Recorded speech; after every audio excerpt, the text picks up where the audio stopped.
बच्चों, स्वागत है आप सभी का मेरे YouTube चैनल में। मैं दीपन सिंह राजपूत आज आपके लिए लेकर के आया हूं जो इम्पोर्टेंट क्वेश्चन, उसके मैंने आंसर भी उपलब्ध करा दिए। इसके लिए मैंने सहारा लिया है बेटा परीक्षा दिन का। बोर्ड के पेपर ऊटपटांग आ रहे हैं, आप देख सकते हैं आउट ऑफ कोर्स अभी मैथ्स का पेपर आ गया है, इसलिए मैंने यहाँ पे परीक्षा अध्ययन के इंपॉर्टेंट क्वेश्चन जो परीक्षा अध्ययन में दिए हुए थे उनको यहाँ पे आपको टिक लगा दिए कि इनमें से आप परीक्षा अध्ययन से ये तैयार कर लीजिए। अगर आप नहीं फंस रहे हैं तो भैया परीक्षा अध्ययन भी बेकार, हम भी बेकार, मगर आप विश्वास मानिए ये प्रश्न जरूर पढ़ लीजिएगा और इसको मैंने उत्तर के साथ दिए हैं। वीडियो पसंद आए तो लाइक करना ना भूलें। चलिए शुरू करते हैं। तो देखेंगे हम प्रश्न जो हैं, सबसे पहला चैप्टर यहाँ फ्रांसीसी क्रांति से लिया गया है बच्चों। तो इसमें पहला प्रश्न है ये, फ्रांस की क्रांति कब आरंभ हुई थी। ठीक है, इसको आप तैयार कर लीजिएगा। फ्रांस की क्रांति कब आरंभ हुई थी, तो इसका उत्तर है क्या, दूसरे का है तीसरा, मतलब कि सन 1789 में।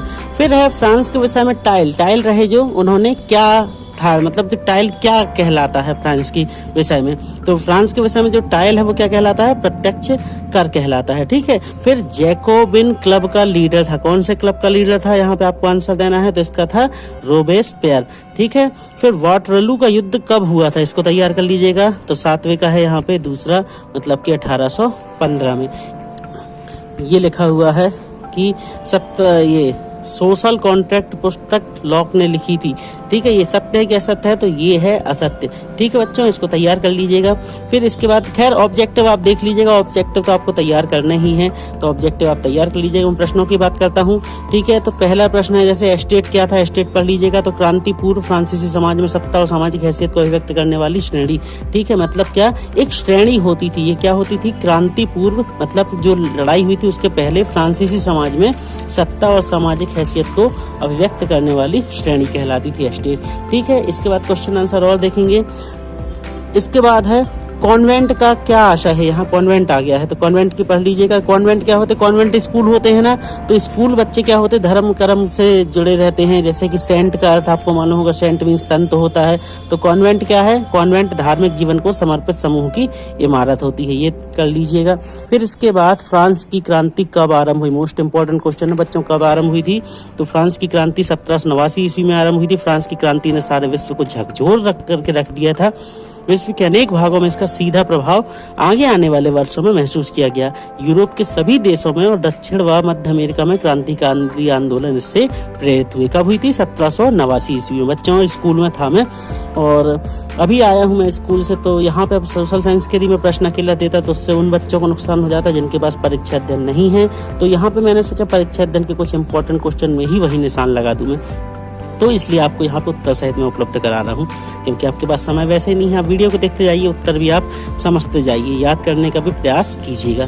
ठीक है, अब इसके बाद प्रश्न दूसरा है ये कि फ्रांस में लुई 16वां के समय में खजाना खाली होने का क्या कारण था। फ्रांस में एक शासक हुआ था बच्चों, लुई 16वां, उसने कुछ ऐसी कंडीशन रख दी थी जिससे क्या हो गया था, फ्रांस पूरा गरीब हो गया था, कंगाल हो गया था। तो किन कारणों से कंगाल हुआ था देखेंगे। फ्रांस में जो लुई 16वां था उसके समय में खजाना उसने खाली कर दिया था। क्या कारण था, बहुत अय्याश टाइप का राजा था वो। राजा द्वारा शान शौकत पर खर्च अधिक करता था वो मतलब क्या बोले हम उसको कि रास विलास में बहुत ज्यादा मस्तीखोर इंसान था वो, मतलब कि शान शौकत दिखावे में ज्यादा विश्वास करता था, अच्छी अच्छी चीजें खरीदना, अच्छी अच्छी चीजों पे खर्च करना। फिर दूसरा क्या था, लंबी अवधि तक युद्ध चलने से फ्रांस के संसाधन नष्ट हो गए। उसने युद्ध में पैसा लगवा दिया था, वो युद्ध बहुत दिन चला था, इसलिए फ्रांस के जो संसाधन थे, जैसे तेल के जो जहाँ से तेल निकलता है या जो भी संसाधनों के जरिए वाले ऑप्शन थे वो सारे नष्ट हो गए थे। फिर ब्रिटेन के युद्ध के चलते फ्रांस पर 10 अरब लिवरे का कर्ज और जुड़ गया। कितना, 10 अरब लिवरे का कर्ज। क्यों, क्योंकि ब्रिटेन से युद्ध हो रहा था फ्रांस का, इसलिए, क्योंकि 2 अरब लिवरे का कर्ज पहले ही से था। ठीक है, जिन्होंने सरकार को कर्ज दिया था वे अब 10% ब्याज मांग रहे थे, उन्होंने 10% ब्याज मांगना चालू कर दिया और ब्रिटेन से 13 अमेरिकी उपनिवेश स्वतंत्र कराने में सहायता दी। इस कारण से क्या हो गया था, फ्रांस में लुई 16वें के समय में खजाना खाली होने के प्रमुख कारण ये थे, इनको पढ़ लीजिएगा। फ्रांस में 14 जुलाई का क्या महत्व है, इंपॉर्टेंट क्वेश्चन है बच्चों, जितने मैं बता रहा हूँ इनको जरूर तैयार कर लीजिएगा। तो फ्रांस में 14 जुलाई का क्या महत्व बेटा, 14 जुलाई 1789 ईस्वी को फ्रांसीसी जनता ने बास्तील की जेल पर आक्रमण कर दिया। बास्तील वहां पे एक एरिया था, वहां पे एक जेल बनी थी, वहां पे उन्होंने क्या कर दिया, अटैक किया था। कब? 14 जुलाई 1789 को। किसने? फ्रांस की जनता ने बास्तील की जेल पर आक्रमण कर दिया। इस जेल के राजा के अत्याचार का प्रतीक समझा जाता था। इस जेल जो रही, इस जेल को राजा के अत्याचार का प्रतीक माना जाता था। लगभग 1 घंटे तक भीड़ घेरा डाले खड़ी रही। वहां पे भीड़ जो रही इकट्ठी हो गई जेल के सामने। उसने कहा हम जेल खाली नहीं करेंगे, खड़ी रही वहां पे। अंत में क्रांतिकारियों ने जेल के फाटक को तोड़कर राजनीतिक बंदियों को मुक्त करा दिया। और फिर क्या किया उस भीड़ ने? जेल के गेटों को तोड़ दिया, दरवाजों को, और उसके अंदर जितने कैदी थे वहां पे उनको सबको मुक्त करा दिया। यही कारण है कि 14 जुलाई को फ्रांस में राष्ट्रीय पर्व के रूप में मनाया जाता है। ओके, आगे समझ में। अगले प्रश्न के बारे में हम पढ़ेंगे। मॉन्टेस्क्यू के विषय में आप क्या जानते हैं? तो मॉन्टेस्क्यू अपने युग का एक महान दार्शनिक, विचारक तथा लेखक था, जिसका जन्म 1689 में फ्रांस के एक उच्च परिवार में हुआ था। उसने राजा के अधिकारों के दैवी सिद्धांत की कटु आलोचना की तथा इस बात पर जोर दिया कि एक आदर्श राज्य में शासन की तीनों शक्तियों या अंगों को एक दूसरे से अलग होना चाहिए। मॉन्टेस्क्यू ने ये book the spirit of the laws, ये 1 नंबर का ऑब्जेक्टिव भी आ सकता है। कौन सी बुक लिखी थी? The spirit of the laws नामक रचना में सरकार के अंदर विधायिका, कार्यपालिका और न्यायपालिका के बीच सत्ता विभाजन की बात कही। जब संयुक्त राज्य अमेरिका में 13 उपनिवेशों ने ब्रिटेन को खुद से आजाद घोषित कर दिया तो वहां इसी मॉडल की सरकार बनी। ठीक है, ये कर लीजिएगा। इसके अलावा एक क्वेश्चन और है, इसको आप देख सकते हैं। फ्रांस में दास प्रथा का उन्मूलन कब और किस प्रकार हुआ? पढ़ लीजिएगा, इसको आ सकता है, कोई दिक्कत नहीं है।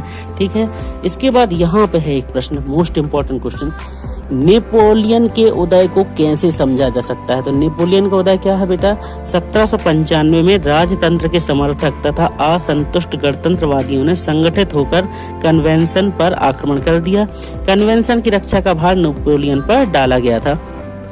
इस समय से ही वह फ्रांस के राज्य क्रांति के मंच पर चमका। कन्वेंशन ने इससे प्रसन्न होकर उसे फ्रांस की सेना का प्रधान सेनापति नियुक्त कर दिया। इस प्रकार फ्रांस की क्रांतिकारी सेना की बागडोर अब उसके हाथ में आ गई और वह फ्रांस का सबसे शक्तिशाली व्यक्ति बन गया। 1804 में नेपोलियन बोनापार्ट ने खुद को फ्रांस का सम्राट घोषित कर दिया। वो अपने आप को राजा समझने लगा। उसने पड़ोस के यूरोपीय देशों की विजय यात्रा शुरू कर दी। पुराने राजवंशों को हटाकर उसने नए साम्राज्य बनाए और उनकी बागडोर अपने खानदान के लोगों के हाथ में दी। पूरे उनके जो राजा दूसरे राज्य में अटैक करके उनको जीत लिया और पूरे जो राजपाट था अपने रिश्तेदारों में बांट दिया। नेपोलियन खुद को यूरोप के आधुनिकीकरण का दूत मानता था। उसने निजी संपत्ति की सुरक्षा के कानून बनाए और दशमलव पद्धति पर आधारित नापतोल की एक समान प्रणाली चलाई। ठीक है बच्चों, अब दीर्घ उत्तरीय एक प्रश्न है, फ्रांस की क्रांति की शुरुआत किन परिस्थितियों में हुई? तो फ्रांस की क्रांति की शुरुआत किन परिस्थितियों में हुई? कुछ कंडीशन थी। इसमें बेटा जी ऐसे क्वेश्चन जब भी आए इनमें आपको पॉइंट पे फोकस करना है। कौन से पॉइंट पे? जैसे ये है अत्याचारी तथा निरंकुश राजतंत्र। ठीक है, आगे देखेंगे। अत्याचारी तथा निरंकुश राजतंत्र, शोचनीय आर्थिक दशा, दोषपूर्ण शासन व्यवस्था। पॉइंट पहले पॉइंट लिख दें, फिर इसके अंतर्गत इसके अंदर का आप डिस्क्रिप्शन दे सकते हैं। इसके अंदर आपको जो भी लिख आप, और अगला पॉइंट कौन सा लिख सकते हैं? एक ये लिख देना कृषकों की दयनीय दशा, और यहाँ पे लिख देना तात्कालिक कारण। इसके बारे में आप बता दीजिएगा। ठीक है, फिर फ्रांस की जो क्रांति हुई थी उसके परिणाम क्या हुए थे? तो उसके परिणाम क्या हुए थे बच्चों? फ्रांस की क्रांति के बाद क्या हो गया था? सामंतवाद का अंत हो गया था, खत्म हो गई थी। शासन व्यवस्था सुधर गई थी। निरंकुश राजतंत्र की समाप्ति हो गई थी। समानता और स्वतंत्रता के विचारों का प्रसार हो गया था और फ्रांस का एक राष्ट्र के रूप में उदय हो गया था। 5-6 पॉइंट कर दो, पर्याप्त है, कोई दिक्कत नहीं है। ठीक है बच्चों, तो लगभग यहाँ पे हमारा ये एक अध्याय फिनिश हो गया। इसके बाद हम दूसरे अध्याय की बात करेंगे।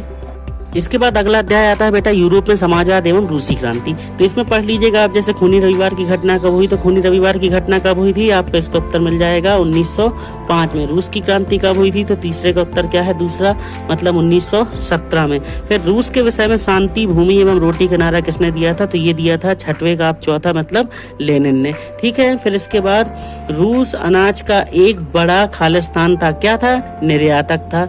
ठीक है, फिर इसके बाद 1914 में 2 खालिस्तान गठबंधनों के बीच युद्ध छिड़ गया था। किसके बीच छिड़ गया था? यूरोपीय गठबंधनों के बीच छिड़ गया था। ठीक है, प्रथम विश्व युद्ध की शुरुआत ये भी कर लीजिएगा। प्रथम विश्व युद्ध कब शुरू हुआ था? तो ये 28 जुलाई को इसकी स्टार्टिंग हो गई थी। ठीक है, अगला देखेंगे। अब हम यहाँ से कुछ प्रश्न उत्तर के बारे में हम राय ले लेते हैं। हम यहाँ पर आपको प्रश्न उत्तर बता दे रहे हैं। आप इसको समझ के खुद पढ़ लीजिएगा।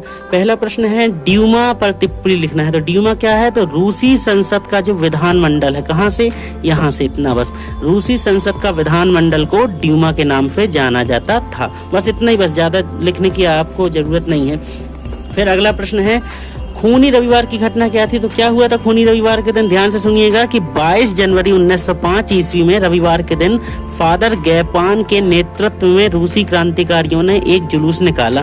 किसके नेतृत्व में? इसके फादर गैपान के नेतृत्व में। ये अंडरलाइन कर लीजिएगा इस पॉइंट को। कब निकला था? 22 जनवरी 1905 को। रविवार के दिन फादर गैपान के नेतृत्व में रूसी क्रांतिकारियों ने एक जुलूस निकाला। जार के सैनिकों ने जुलूस के प्रदर्शनकारियों पर गोलियां चलाई, जिससे अनेक क्रांतिकारी घायल हुए और मारे गए। इस कारण से यह घटना खूनी रविवार के नाम से प्रसिद्ध है। मतलब कुछ लोग थे, वो एक जुलूस निकाल रहे थे, एक समूह निकाल रहे थे, रैली जा रही थी। उसका लीडर कौन था? फादर गैपान। तो वहां पे क्या था? किसने प्रदर्शनकारियों पर गोली चलाई गई? किसने चलाई थी? जार के सैनिकों ने। तो इसमें बहुत सारे लोग मारे गए, इसलिए इसे खूनी रविवार कहता। फिर था पहला विश्व युद्ध किसे कहा जाता? तो 1914 में दो यूरोपीय गठबंधनों के बीच युद्ध छिड़ गया। एक और जर्मनी, ऑस्ट्रिया और तुर्की थे, तो दूसरी आप फ्रांस, ब्रिटेन और रूस थे। ठीक है, इसलिए इस युद्ध को विश्व का पहला विश्व युद्ध कहा जाता है। इसके बाद अगला प्रश्न है, ये देख लीजिएगा, रेडिकल और रूढ़िवादी में अंतर बताइए। इसको तैयार कर लीजिएगा आप। इसके बाद इसको मैं करके नहीं बता रहा हूँ, आप देख लीजिएगा बस। ठीक है, फिर इसके बाद है ये कार्ल मार्क्स कौन था? कार्ल मार्क्स कौन था? इस प्रश्न को भी आप तैयार कर लीजिएगा। ये कौन सा कार्ल मार्क्स कौन था? 1900। ये पूरा आंसर लिखा है, आप इसको देख लीजिएगा। इसके बाद इसमें एक प्रश्न और है कि रूसी क्रांति की सफलता के कारण बताना है कि रूसी क्रांति सफल क्यों हुई थी, इसके कारण आपको बताना है। तो ये पूरा प्रश्न है, उत्तर आप स्क्रीनशॉट ले लीजिए, इसको देख लीजिएगा आप। इसके बाद अब हम आ जाते हैं आपके समकालीन भारत मतलब भूगोल वाले चैप्टर में। अध्याय 6 है ये आएगा आपका भारत आकार और स्थिति। इसमें बच्चों ये जितने भी ऑब्जेक्टिव हैं, पूरे ऑब्जेक्टिव आप ध्यान से देख लीजिए, स्क्रीनशॉट ले लीजिएगा। जितने भी ऑब्जेक्टिव आ रहे हैं, इस सारे ऑब्जेक्टिव आप तैयार कर लीजिएगा। बहुत अच्छे हैं कि विश्व का में के क्षेत्रफल का कितना भूभाग भारत है, भारत में कितने राज्य हैं? तो 28 है। देश का सबसे बड़ा केंद्र शासित प्रदेश कौन सा है? कर्क रेखा किस राज्य से नहीं गुजरती है? ठीक है, फिर भारत का सबसे पूर्वी देशांतर कौन सा है? तो कौन सा सबसे पूर्वी देशांतर बेटा? तो इसका है 97 डिग्री 25 मिनट। ठीक है, आप इसको देखेंगे अच्छे से और आप ये पूरे प्रश्न तैयार कर लीजिएगा जितने भी ऑब्जेक्टिव हैं। इसके बाद हम प्रश्न उत्तर की ओर बढ़ेंगे। तो प्रश्न उत्तर की ओर जब पढ़ेंगे तो यहाँ पे यही चीज देखिए, ऑब्जेक्टिव प्रश्न छोटे छोटे से, इनको आप तैयार कर लीजिएगा। वही प्रश्न घूम फिर के फिर से आएंगे आपके। ये भारत में कितने राज्य केंद्र शासित प्रदेश हैं, उपमहाद्वीप कौन कौन से हैं, भौगोलिक स्थिति बतानी है आपको, भारत में कर्क रेखा कहाँ कहाँ से नहीं गुजरती है, पड़ोसी देश के नाम बताने हैं, ये सब। ठीक है बच्चों, इनको तैयार कर लीजिएगा, देख लीजिएगा पूरे के पूरे प्रश्न जितने भी, आप इन सबको तैयार कर लें बहुत अच्छे से। इसके बाद यहाँ से आपका एक प्रश्न मुझे लगता है कि इसको आप तैयार कर लीजिएगा, वो है ये, ध्यान से देखिएगा आप लोग, दिख रहा होगा सबको। भारत की स्थिति एवं विस्तार बताना है। तो भारत की स्थिति में आपको उसकी कंडीशन बतलानी है कि भारत विषुवत रेखा के उत्तर में यहाँ से यहाँ तक पूरा फैला हुआ है। ठीक है, ये इतना लिख दीजिएगा। फिर इसके बाद गोलार्ध में स्थिति बतानी है। ये पूरा लिखने के बाद स्क्रीनशॉट ले लीजिएगा इस प्रश्न के उत्तर का। ये पूरा प्रश्न का उत्तर आप तैयार कर लीजिएगा। फिर अगला है भारत की भौगोलिक स्थिति का महत्व बताना है। तो भारत की भौगोलिक स्थिति का महत्व क्या है बेटा? ये दिया हुआ है ये पूरा। ठीक है, तो आप इसको भी पढ़ लीजिएगा। इस अध्याय से आपका इतना ही आपको करना है। इसके आगे देखेंगे अब हम। तो ये है भारत का भौतिक स्वरूप। भारत के भौतिक स्वरूप में ये कुछ प्रश्न अच्छे हैं, जैसे कि पूर्वी घाट का सर्वोच्च शिखर कौन सा है, भारत के कितने द्वीप समूह हैं, प्रायद्वीपीय पठार किस प्रकार की आकृति वाला है, वे नदियां के बाढ़ वाले मैदान के ऊपर स्थित हैं, वेदिका जैसी आकृति प्रदर्शित करते हैं, इनको क्या कहते हैं? तो 8वें का उत्तर है तीसरा, मतलब कि भांगर। ठीक है बेटा, फिर इसके बाद कुछ प्रश्न उत्तर हैं, आप देखेंगे।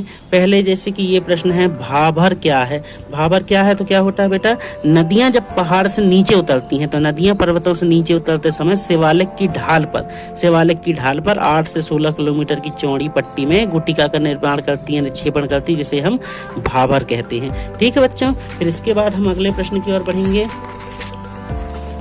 यहाँ पे मोस्ट इंपॉर्टेंट क्वेश्चन है बेटा, ये बांगर एवं खादर में अंतर, इसे जरूर कर लीजिएगा। बांगर एवं खादर में अंतर इंपॉर्टेंट क्वेश्चन है, इसको जरूर देख लीजिएगा, स्क्रीनशॉट ले लीजिए आप और इसको पूरा आप तैयार कर लीजिएगा। बांगर एवं खादर में अंतर, ठीक है बच्चों, मोस्ट इंपॉर्टेंट क्वेश्चन, इसको जरूर देख लीजिएगा। फिर इसके बाद यहाँ पे एक और प्रश्न है, पूर्वी घाट एवं पश्चिमी घाट में अंतर, इसको तैयार कर लीजिएगा। पूर्वी घाट पश्चिमी घाट में अंतर, ठीक है। फिर यहाँ पे एक प्रश्न और है, ये मालवा का पठार एवं दक्षिण भारत के पठार में अंतर, इसको तैयार कर लीजिएगा। मालवा का पठार, दक्षिण भारत के पठार में अंतर, ठीक है, स्क्रीनशॉट ले लीजिएगा आप सारे प्रश्न का।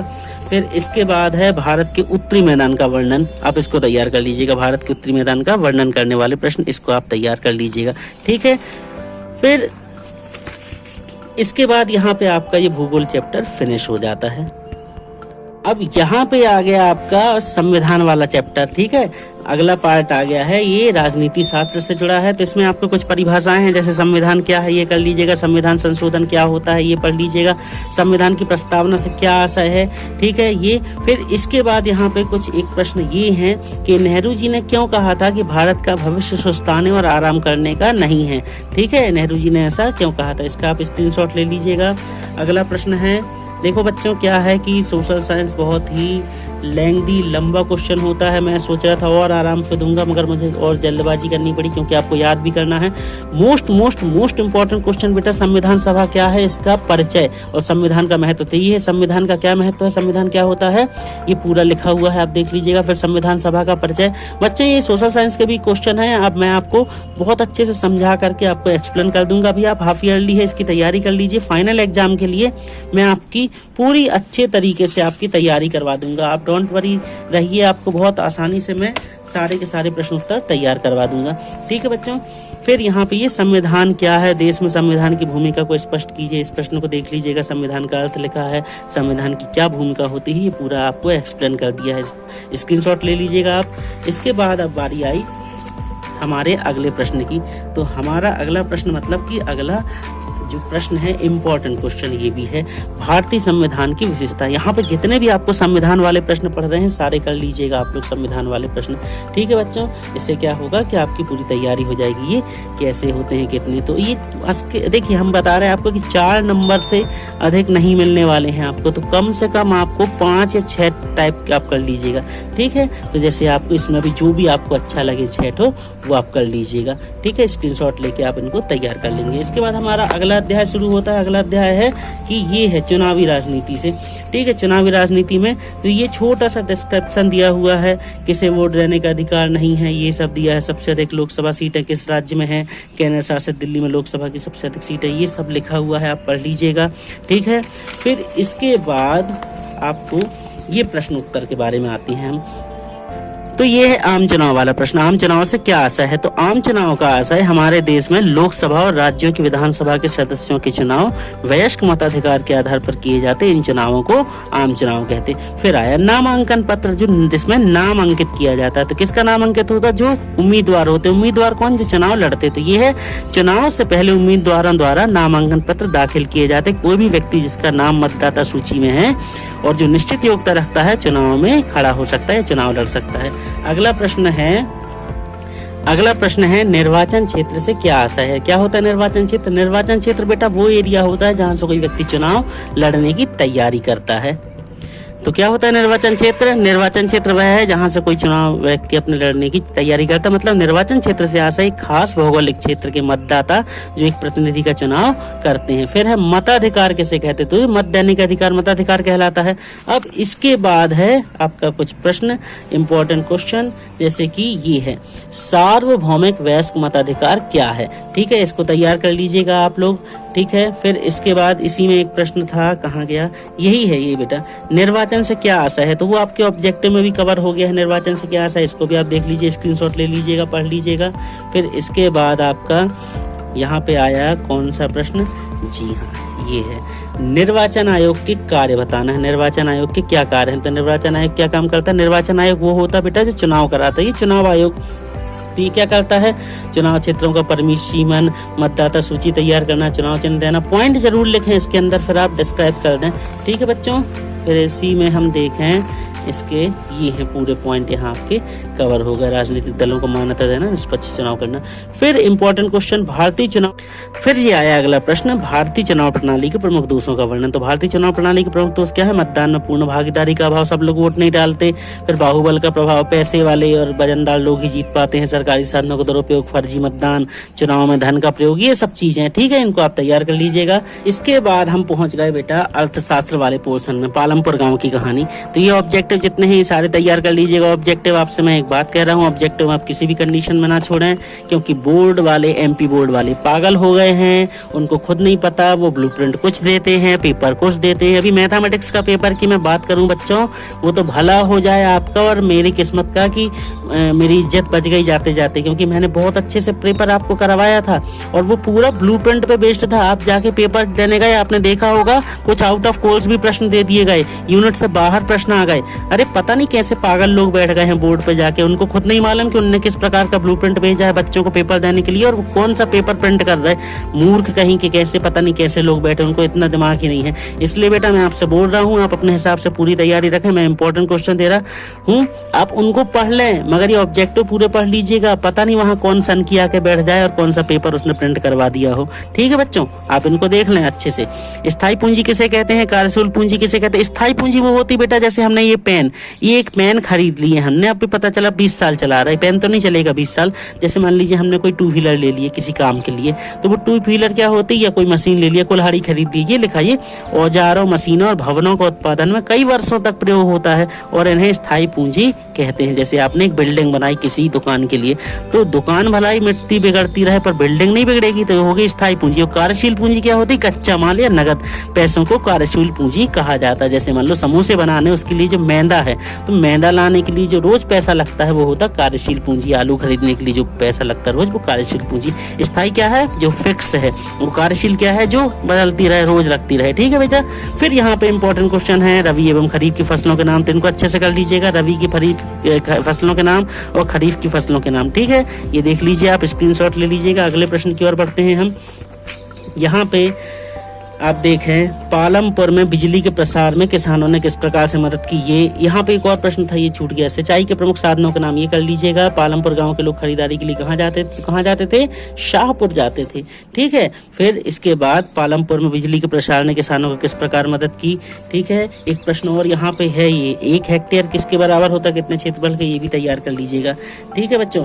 फिर यहाँ पे एक प्रश्न आ रहा है, ये मोस्ट इम्पोर्टेंट, बहुविध फसल प्रणाली क्या है? पालमपुर में इस प्रणाली को कैसे अपनाया गया। ठीक है। तो बहुविध फसल प्रणाली क्या है कि एक वर्ष में किसी भूमि पर एक से ज्यादा फसल पैदा करने को बहुविध फसल प्रणाली कहते हैं। ठीक है। और इसको पालमपुर के किसानों ने अपनाया था। आप देख लीजिएगा, पढ़ लीजिएगा, अच्छा प्रश्न है, इंपॉर्टेंट है। ये सारे प्रश्न मैं आपको बाद में समझाऊंगा, अभी बेटा आपके पास भी टाइम नहीं है मेरी बकवास सुनने का, और मेरे पास भी टाइम नहीं है कि जो वीडियो ज़्यादा लंबा करूं। दीर्घ उत्तरीय प्रश्न, ये पहला पॉइंट आप प्रश्न कर लीजिएगा। ठीक है। फिर इसके बाद यहाँ पे है ये भारत में हरित क्रांति पर टिप्पणी, ये हरित क्रांति वाला पूरा प्रश्न आप तैयार कर लीजिएगा। इंपॉर्टेंट क्वेश्चन है, हरित क्रांति से संबंधित पूछा जा सकता है। ठीक है। अब संसाधन के रूप में लोग, इसको कर लीजिएगा। तो इसमें ये ऑब्जेक्टिव जितने हैं ये तो आपको पूरे करने ही हैं। फिर ऑब्जेक्टिव के बाद आप देख सकते हैं संसाधन के रूप में लोग वाले, तो आप ये सब कर लीजिएगा। ये आया, कौन सा है? आर्थिक एवं गैर आर्थिक क्रियाओं में अंतर, इसको तैयार कर लीजिएगा। आर्थिक एवं गैर आर्थिक क्रियाएं क्या होती है? आर्थिक मतलब जिसमें पैसा फायदा हो, है ना, मनुष्य की वे काम जिनका उद्देश्य धन कमाना है वो आर्थिक क्रिया होती, और वे काम जिनका संबंध धन से नहीं है वो गैर आर्थिक क्रियाएं। फिर बेरोजगारी शब्द की आपको व्याख्या करनी। बेरोजगारी क्या है? तो बेरोजगारी का अर्थ क्या होता है? बेरोजगारी एक ऐसी स्थिति है जिसमें व्यक्ति वर्तमान मजदूरी की दर पर काम करने को तैयार होता है परंतु उसे कार्य नहीं मिलता। बेरोजगारी की स्थिति में श्रम और शक्ति और रोजगार के अवसरों की असमानता बढ़ती जाती। पढ़ लीजिएगा आप। ठीक है। फिर एक और है ये प्रच्छन्न और मौसमी बेरोजगारी क्या है, इसको आपको समझाना। प्रच्छन्न और मौसमी बेरोजगारी के बारे में इसका उत्तर भी हम आपको यहाँ बता दें। ये है बेरोजगारी वाला, ये आप इसको पूरा स्क्रीनशॉट लेके तैयार कर लीजिएगा। फिर इसके बाद आए यहाँ पे भौतिक पूंजी और मानवीय पूंजी में अंतर। भौतिक पूंजी और मानवीय पूंजी में अंतर स्पष्ट कर लीजिएगा। भौतिक पूंजी वो है जो दिखाई देती है ना, जो दिखती है, इसकी आकृति होती है। मानवीय पूंजी जो होती उसकी आकृति नहीं दिखाई देती। इसे बेचा जा सकता है, जो दिख रही तो बिकेगी भी, तो भौतिक पूंजी को बेचा जा सकता है। इसे नहीं बेचा जा सकता, केवल इसकी सेवा को बेचा जा सकता है, ठीक है। और इसकी विदेशों में गतिशीलता होती है, पर कृत्रिम व्यापारिक बाधाएं आती है। इसकी विदेशों में गतिशीलता पर कृत्रिम व्यापारिक बाधाएं आती, इसमें नहीं रुकावटें आती, सांस्कृतिक रुकावटें। पढ़ लीजिएगा आप लोग, ठीक है। फिर मानव संसाधन के महत्व को स्पष्ट कीजिए, ये कर लीजिएगा। और फिर इसके बाद ये है मानव निर्माण में, पूंजी निर्माण में स्वास्थ्य की भूमिका, शिक्षा की भूमिका। ये दोनों प्रश्न बहुत अच्छे हैं, इनको भी आप तैयार कर लीजिएगा, स्क्रीनशॉट ले लीजिएगा सारे प्रश्नों के। फिर इसके बाद यहाँ पे एक प्रश्न था, चलिए बच्चों ठीक है।